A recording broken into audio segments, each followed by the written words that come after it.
Hey everyone, I'm super lucky to interview the spectacular Andrew James Macleod today. Andrew is a brilliant poet who has recently published his debut book, which is a collection of surrealist poetry. He also does writing workshops, one of which I was lucky enough to attend. He is a multi-award-winning copywriter and has been published in 2 non-fiction books and several online journals. I believe that Andrew is an inspirational author because of his workshops that I know for a fact truly do inspire the next generation of writers and readers, which is so amazing as we all need to read and write a lot more. And because of his brilliant book, which has inspired me in my poetry. Andrew, thank you so much for letting me grill you. Thank you so much for inviting me. And thanks for the big intro. Are you ready to get started? Yep, no worries at all. Hit me. Completely unrelated to your work, you recently went back to uni. Can you tell us a bit about that? It's not actually unrelated at all. It's completely related because I was in a spot where I was totally disillusioned. I couldn't actually get started, and I had quite a few projects on the go and I couldn't just get started. And then Josh, my husband, who's a children's author, was down at the Margaret River Readers and Writers Festival, and I had a chance encounter or meeting with Donna Mazza, who is the coordinator of the Arts and Humanities course or set of courses at ECU down in Bunbury. And she was a friend of Josh's, and we got chatting about it, and she suggested I do the Bachelor of Arts majoring in literature and writing. So it would have been the next semester I signed up because I felt like I needed to have some discipline and also needed to learn the craft a little more. So so I've never looked back. I've absolutely loved that course. Yeah, it's amazing. So yeah, it really is, you know, connected to writing. Yeah. That's incredible because yeah, I understand how hard it is to get writing. It's like that huge little block thing, and it's like, how do you begin? Yeah. I have no trouble beginning. I have no trouble beginning. It's just keep going. Yeah. Well, assignments, I always have trouble beginning. Yeah. It's hard when you have to do it because then it's like you don't really have that thing where you choose what to do, and it's like assignments and then actually finding the motivation to continue writing. It's hard because it's like, oh, but this idea comes up and you just want to do that. Yep. You have recently published a book of surrealist poetry. I have it with me here. The poems are incredible. I love their style and the mood they have to them. Where did you get your ideas and inspiration from? Okay, it's surrealist poetry, so excuse me. And it's part of a research project that I did for the whole of 2020 at uni. And so what I did was I looked at how the surrealists in the early 20th century created their poetry. And I thought to myself, how is it possible to be able to create that poetry using contemporary technologies? So the way I did it was I used predictive text, random word generators, dreams from friends and stuff like that. So, and I just collected all of that stuff and then compiled it together into a chapbook. So it's 25 poems. And when I read back the random word generators and things like that, there was always some kind of, a bit of a feel to it. So it was almost like I could taste the poetry. So I then sort of did some suppose you could call it curating of the poetry, so that it would make some sense, but as with surrealism, it's not supposed to make any sense. It's supposed to prompt a feeling, a subconscious kind of reaction. So, yeah, that's how I came about, how the poetry came about. Yeah. That's really fascinating. I've never done any type of surrealist poetry or writing. I usually do traditional poetry, Yeah. like rhymes and prose.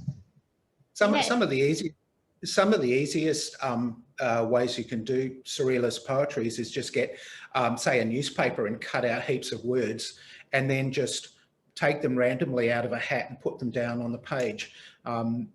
David Bowie, the singer, bless him, he used to write a lot of his songs that way. And back in the 80s, so he used to cut things out when he was living in Berlin, I think it was. And he used to make a lot of his songs that way, or write a lot of his songs that way.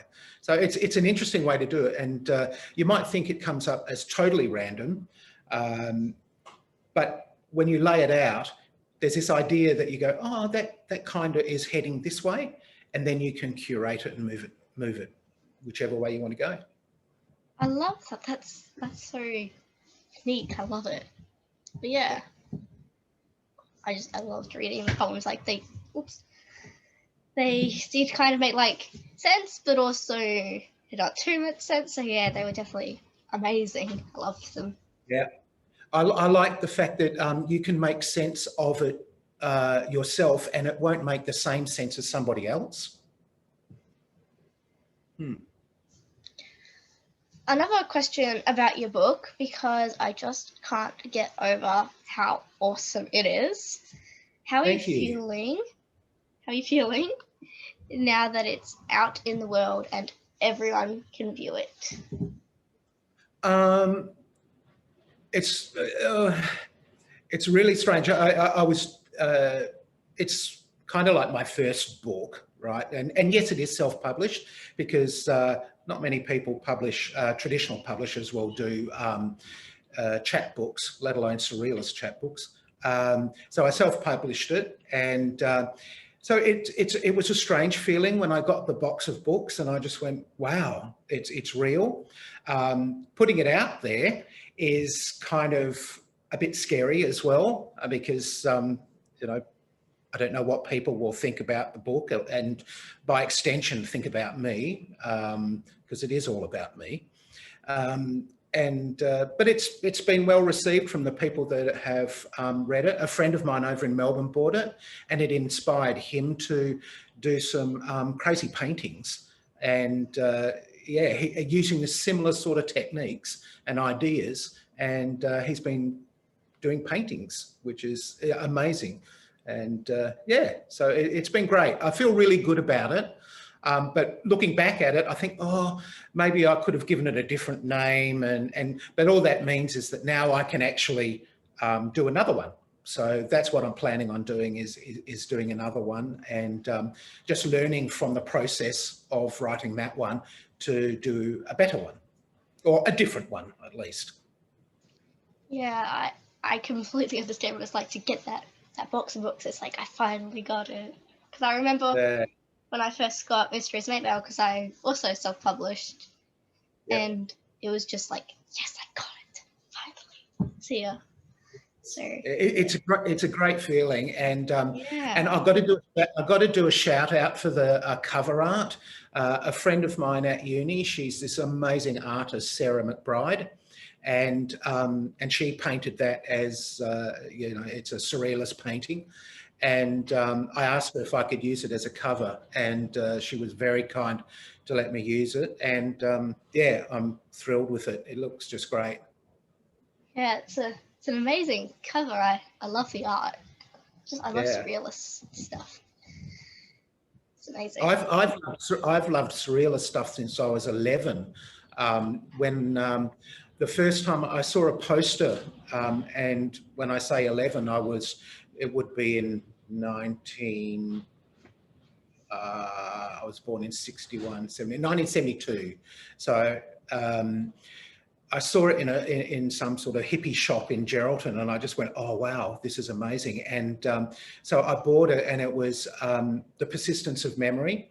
And then I saw another one a couple of weeks later called, I think it was Geopoliticus Child Watching the Birth of the New Man. I think I've got that right.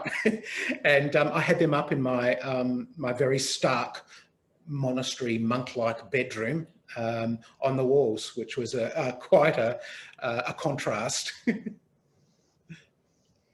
That's so cool. What is your favourite piece of poetry you have written? That I've written or in the book? Written or in the book, it's completely up to you. Okay. I wrote, Josh and I were out on a walk. As you know, we live out in the Preston River Valley.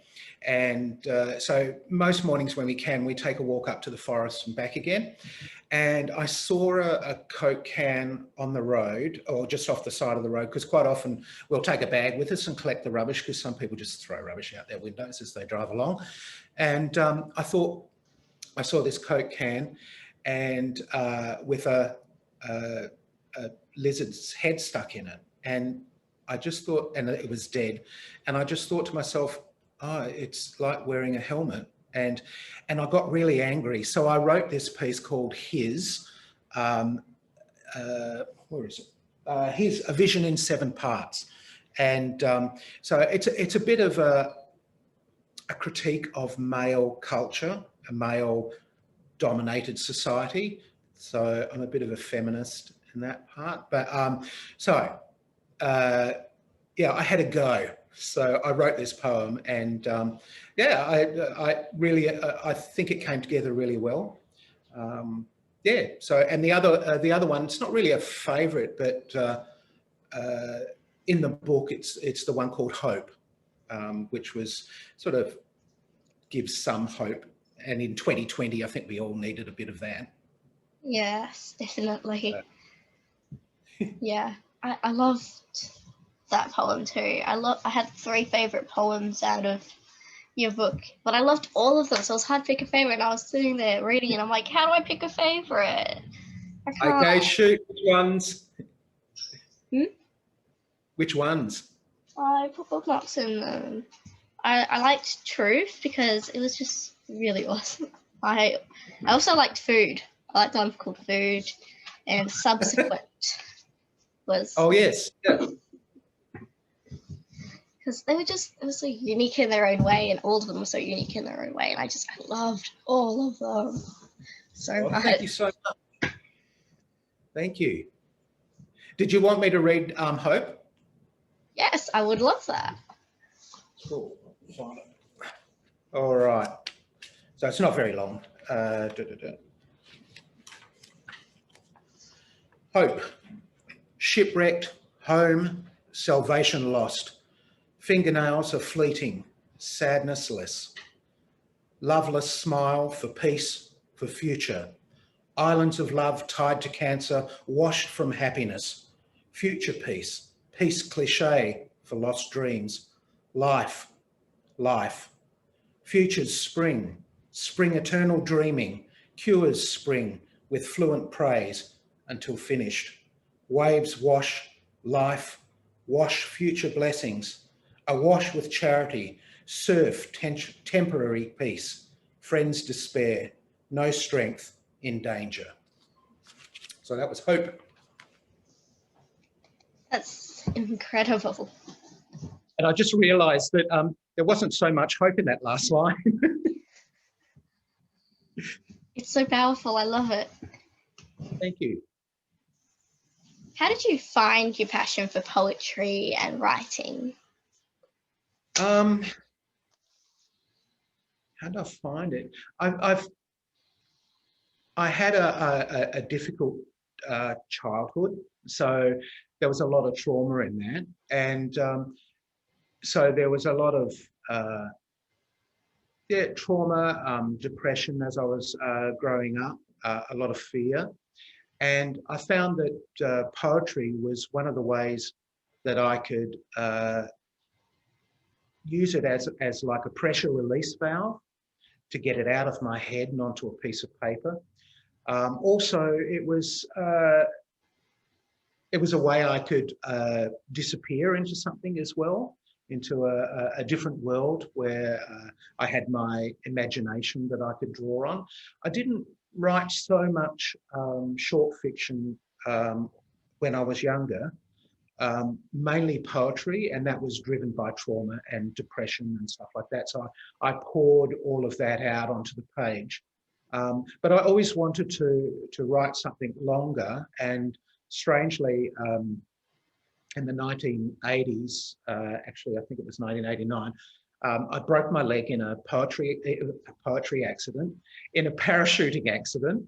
And so I was laid up for quite some time. There have been poetry accidents, I might point out, usually drunken poetry accidents. Yeah, so I was laid up with this broken leg. And while I was laid up, I wrote a cookbook, which was a strange one. And so I've got it somewhere. And it was just like crazy comments on the, on each recipe and how to do it and stuff like that. So that was my first real sort of idea of putting a book down. But yeah, so that was fun. And I gave it away like as Christmas presents. So there's a few of them floating about. That's awesome. I love the idea of the cookbook. That's amazing that just fell into place. And yeah, I do think that poetry can be good to get thoughts out the head, because it's a very relaxing and very calming thing sometimes. And you don't, and with poetry, you don't necessarily need to make sense of what's pouring out while it's happening. It'll make sense later. So I like the free form of it, yes. Yeah, poetry, it's just like the first draft. Any first draft, it doesn't need to make sense. You just get everything onto the page and then you just make it make sense later. Exactly. Writing. Yep. You say you have a lot of projects on the go. How do you possibly manage all of them? I can barely keep up with my writing projects. I don't manage them. And that's why I went to uni. So I'm going to try and work out how to manage them. I've got about 8, and every now and then I think, oh, that's a great idea, and I'll just go, stop it, Andy, don't even write it down yet, because you haven't finished everything else. But I am moving toward starting on something that I'm really interested in, that I really like the idea and everything, and I've written probably, I don't know, 10 to 20,000 words on it. So I might get back into that soon. So, but yeah, I'm just dreadful when it comes to that. Yeah, that's me too. You have all these ideas, and then it's just like, stop it. You gotta stop it, but then you just want to write them down. Yeah, well, I keep thinking to myself, Andrew, just do it, because time is ticking on, and I actually want to finish something, and the poetry book is part of that process. I can actually say to myself, I actually completed something, and so that works really well to inspire me. Okay, you finished that. Let's get on to the next thing to finish. So that's inspired me. So that's good. Now, you are also a multi-award-winning copywriter. How awesome are you? How is copywriting different from novel and poetry writing? In copywriting, and I specialize in radio copywriting, so that's writing radio commercials and stuff. So it means that you are writing for somebody else to read, although I did do voiceover work a while ago. You're writing for somebody else to read, and you're writing to a specific time period. So usually most radio commercials are 30 seconds. So you have to get everything across in 30 seconds. So it forces you to be very economic, very efficient with your words, and each word needs to mean something. So in that regard, it's you're confined by that, but it's also very helpful with other writing in longer form, creative writing or poetry, and that in that I can look at a sentence and I'll go, oh God, I waffled on a bit there, and then just like chop the hell out of it, and to make it really very pruned down and have more of an impact. So it's very different, but it's also very helpful with the longer form. And also with copywriting, we read stuff out aloud. And that's one of the things that I've learned, so that what I'll do is if I've written a paragraph or a poem, poems are supposed to be read aloud anyway, but you know, novels or short stories and stuff, I always read it out aloud because you can feel the flow. And if you trip over your words, you go, there's something wrong there. I need to go back and maybe adjust it for flow. And also, if it doesn't make sense to you when you're reading it out aloud, it's not probably going to make any sense to anybody else. So then you can go back and make adjustments as well. So copywriting's actually taught me to read aloud as well. It's taught me a lot, actually. I know it's advertising, and often we poo-poo that, but from the other side of the microphone or whatever, it's yeah, I've taken a lot out of that, and I can apply that to what I'm doing now.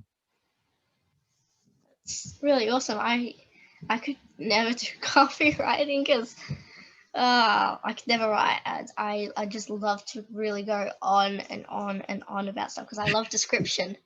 I love description. I'm a huge description person. So, and I struggle with cutting down description in novels. So, yeah, but I suppose one of the things about description is that I suppose you've got to work out, what does the reader need to know in the description, and is it relevant? So if you say someone had a bushy moustache and a craggy face, boom, you've got that image in your head. But if you describe, you know, the colour of the hair in the moustache and, you know, every line on the face, people lose interest. So yeah, it's try and keep it down to what's important for the reader to know about what you're describing and what isn't. Then you just chop it. What do they say? Kill your darlings. I struggle with that. Yeah, me too. Sometimes I'll write something and I'll think to myself, wow, that's just like literary genius. And then I'll read back over it and I'll go, actually, it relates in no way to the story that I'm trying to tell. So quite often what I'll do is I'll chop it out and I'll put it aside somewhere and then go, right, what can I do with this later on? Yeah. Yeah, that's a great tip. I'll remember that. Good. Now we are moving on to the speed questions. These were hard, so I hope you don't mind. I've made notes. Okay. That's okay. That's good. We can get through them faster now. Okay. All right. Shoot. What are you writing at the moment? I'm currently, in a very, very small way, co-authoring a journal article with Donna Mazza, who wrote Fauna. And she's also my uni coordinator, and a PhD student called Narelle DeBoer. So and it's a professional placement. So I'm, like I said, in a very small way, writing this, helping polish up a piece of writing that they've done about mainly based on Sam Carmody's The Windy Season, and it's Australian Gothic, you know, shipwrecks, sharks mainly. So that's really, really interesting. So that's what I'm currently working on. But and reading lots, but not actually working on anything of my own just at the moment. But hey. That's really cool. What is your favorite meal to eat for dinner? Dumplings. That was just the easiest. Asian, Chinese, whatever, dumplings. Yeah. Yes. What is your least favorite book genre and why? I don't actually have a least favorite. I initially thought historical romance, but then I thought to myself, no, wait a minute. People can get a lot out of that, and the amazing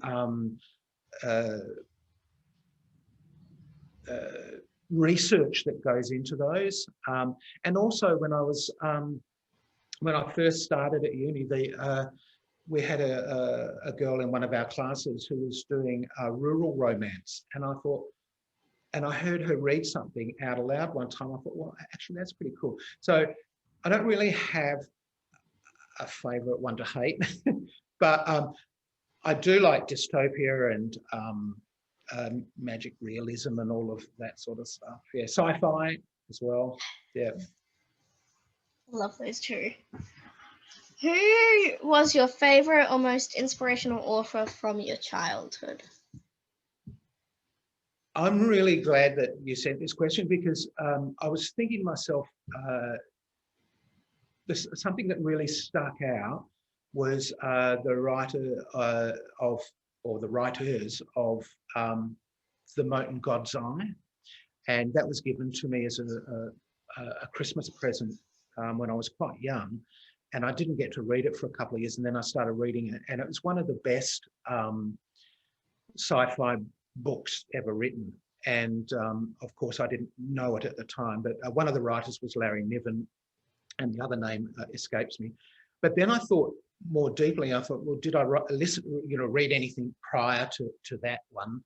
And then I remembered The Secret Seven, and it was all very English, holly hockey sticks and all of that kind of stuff, And but it was by Enid Blyton, and when I was about 10, I suppose, I was just devouring them and getting out of the library because we couldn't afford to buy books. But so I used to just love those amazing books, because it was, for me, it was escapism. It was also a mystery. Every story was a mystery involved, and it was just great. And it was like having a secret society, and I loved all of that kind of stuff because of the escapism, the fantasy of it. Yeah.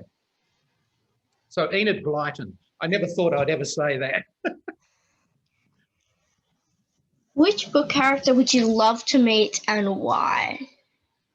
Okay. This was a toughie, and I went through my library and just checked to see, and then I realised any character that lives forever, or at least thousands of years. And I'm thinking of the king that was in Tom Robbins' Jitterbug Perfume, which has to be one of my favourite books ever, and also in How to Live Forever, I think it is, by Matt Haig. There's a character in there that lives a very, very long time. So I just want to see how all this shit turns out, in 1,000 years' time, 2,000 years' time, or, I don't know, 1,000,000 years' time. I'm just interested in that. So any character that lives forever. What's the weirdest thing you've ever written about? Oh, look, not so much weird, but very traumatic kind of really stuff. You can cut this bit out if you want to, but so I wrote a piece where it's a dystopian future where men are farming women and using them for food and cheese and all these other crazy stuff. And that was just like my social comment on men and at that particular time.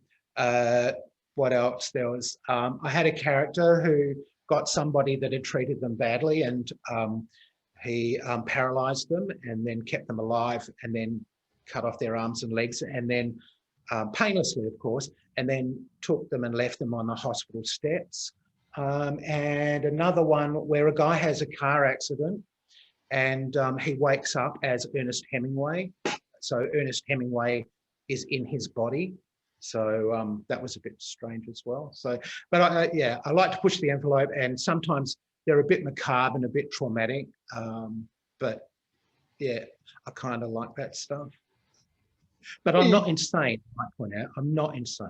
No, it's perfectly normal to write like weird and sometimes very like that kind of creepy-ish aspect-y mood in writing.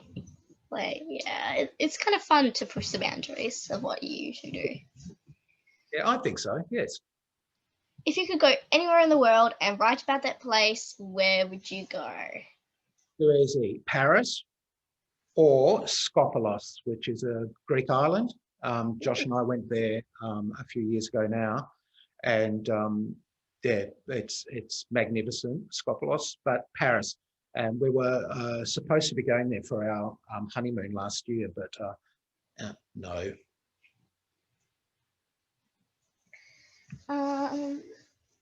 What's your biggest achievement so far? It has to be getting married to Josh. We'd been together for like, when we got married, we'd been together 19 years or something. Yeah, so we got married to the day that we met a couple of years ago, so 2019. And that's my biggest achievement on so many levels. Yeah, to be able to do it was an enormous achievement, not so much on my behalf, but on a whole lot of other people. Plus getting the book out as well, finishing that. Buying a house was a big achievement. Yeah, so there's a few. So sweet. Do you have any advice to share with young writers and poets? Yes, write ugly, get it out. Piss off perfection is one of my favourite sayings. It's just sit down, write. You can go back later. No one's ever going to see your first draft. Don't compare yourself to others. Like, so for a long time there, I thought, oh, I want to write like Ernest Hemingway. I want to write like this person. No, that's already been done. And Ernest Hemingway did it much better than anybody else could, and certainly better than I could. So write who you are, become your own genre. And that's what I would say is just write ugly, then go back and edit and make it as good as you can possibly get it before, trying to get it out there for publishing. If you want to publish it, you don't necessarily have to. But yeah, write ugly, piss off perfection, just get the ideas out. You can go back and polish it up later. Brilliant advice. Andrew, thank you so much for letting me grill you. This has been fantastic. It's been an absolute pleasure. Thank you very much. Make sure to check out Andrew on his socials and check out his book.